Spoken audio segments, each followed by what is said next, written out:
একদিন রাত গভীরে যুবক বলে উঠবে, মাওলা ছেড়ে দিলাম সব, দিলাম ছাইরা, বালা ইয়া রব্বি কাদ আনা।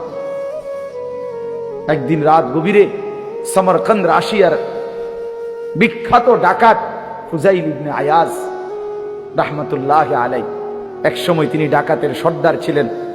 রাত গভীরে কোন বাড়িতে ডাকাতি করতে গিয়ে দরজার সামনে যখন দাঁড়াইছেন, আমরা আরবি কিতাবে পড়ছি, তখন তিনি শুনতে পাইলেন বাড়িওয়ালা এই সময় কোরআন শরীফ পড়তেছে।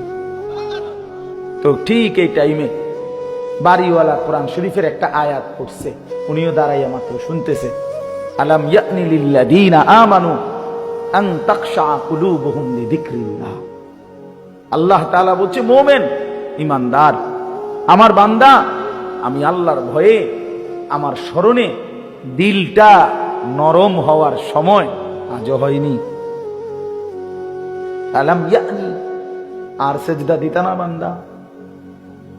যুবক, ফজরের নামাজ আর কোনোদিন পড়তা না?